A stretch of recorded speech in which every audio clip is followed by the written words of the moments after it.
Gus Baha. Jadi kalau saya, Gus Baha ini menurut saya luar biasa ya. Kenapa saya katakan luar biasa?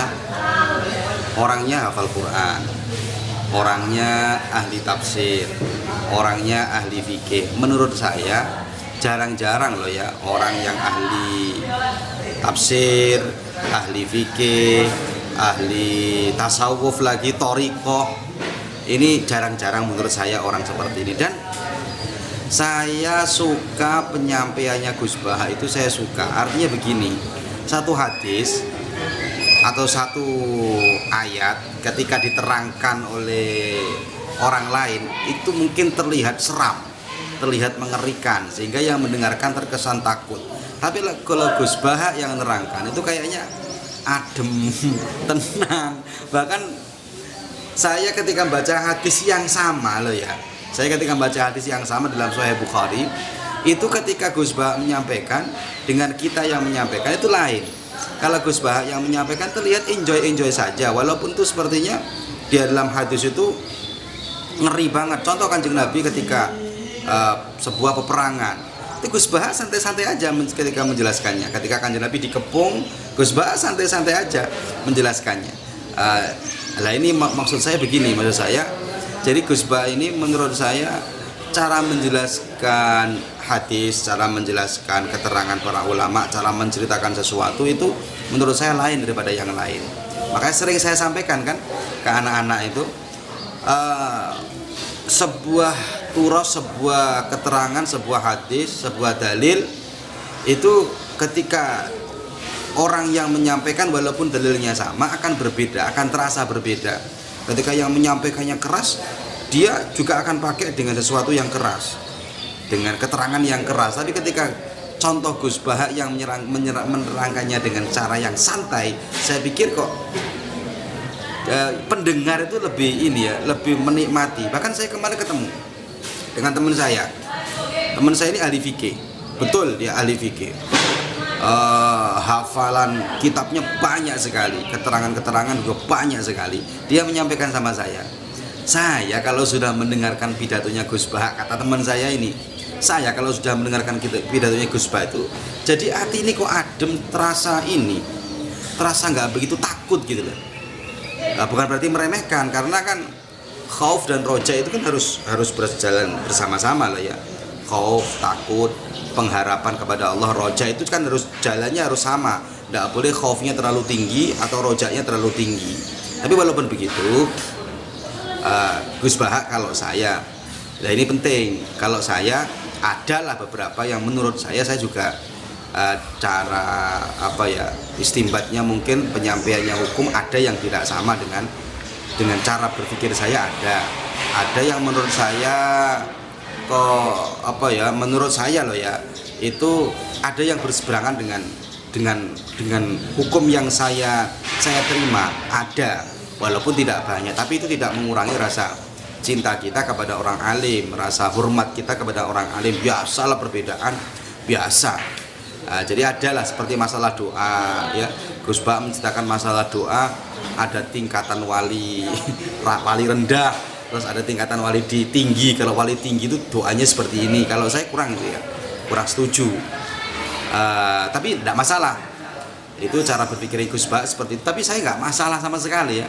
Walaupun berbeda dengan saya, ya memang dari dulu kita diajari berbeda itu biasa. Ikhtilaf itu rahmat. Berbeda itu adalah sebuah kerahmatan dan tidak masalah.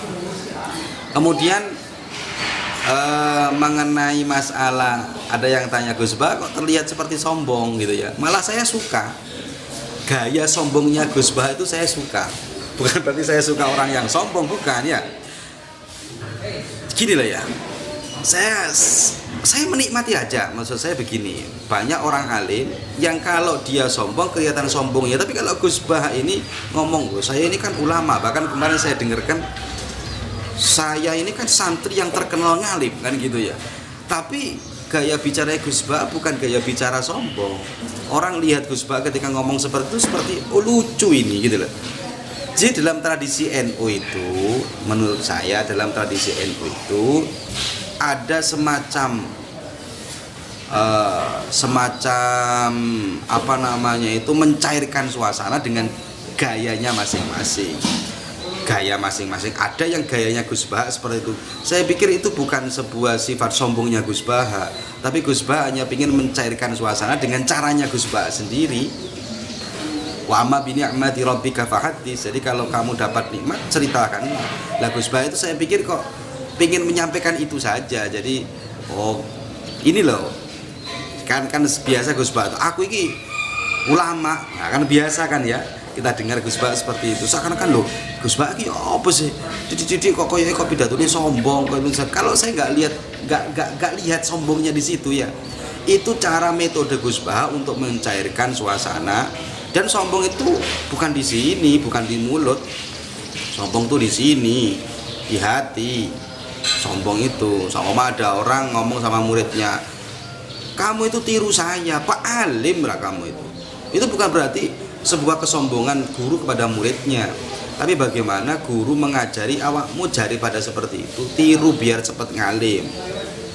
Lah itu bukan sebuah kesombongan menurut saya. Tapi kalau ada yang mengatakan sombong, saya suka gayanya saja. Karena sekali lagi saya sampaikan bahwa di tradisi NU itu ada orang ulama kiai dalam mencairkan masalah, mencairkan suasana itu dengan gayanya masing-masing. Dan gaya Gus Baha ya seperti itu. Cara nerangkannya tidak menakutkan, cara bicaranya didengar ya enak, luar biasa hafalannya, ya kan?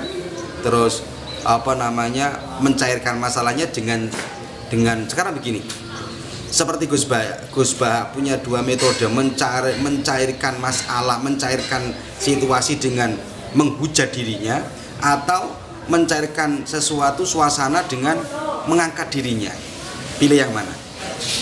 Kalau saya pilih mencairkan Gus Baha sesuatu dengan mengangkat dirinya agar orang termotivasi dengan cara Gus Baha menyampaikan sesuatu. Kalau saya luar biasa Gus Baha. Jadi kalau ada yang mengatakan wah Gus Baha itu sombong, bahkan kemarin saya lihat dalam satu komentar, barang siapa yang di dalam hatinya ada satu zarrah kesombongan maka dia tidak akan merasakan surga. Ya Allah, dikira Gus Baha mungkin nggak hafal hadis itu juga. Saya bukan melihat masalah itu sisinya itu tadi. Kalau saya lihat sisi yang lain, kenapa sih kita kalau ada orang ngalim kok nggak pernah sih kita seudon gitu loh ya. Cara lihatnya jadi pandangan yang lain, cara lihatnya dari sisi yang lain, gitu maksud saya. Jadi bagi saya Gus Baha ini sungguh luar biasa dan mudah dicerna kata-katanya, mudah dicerna keterangannya, dan caranya tidak menyampaikannya enjoy, tidak menakutkan, dan itulah gaya Gus Baha. Jadi kalau ada yang ngomong sombong, saya pikir tidak sejauh itu. Jadi ini penilaian saya sekilas tentang Gus Baha yang saat ini mungkin lagi keren, ngetrennya, lagi hebat-hebatnya ini Gus Baha, dan saya pengen sekali mencium tangan beliau. Walaupun saya tidak pernah berguru kepada beliau, tapi saya ingin mencium tangan beliau. Saya ingin tabarukan kepada beliau. Karena memang saya senang sekali dengan orang-orang yang alim-alim, yang luar biasa seperti itu. Ini kesan kita ya. Terima kasih, semoga manfaat.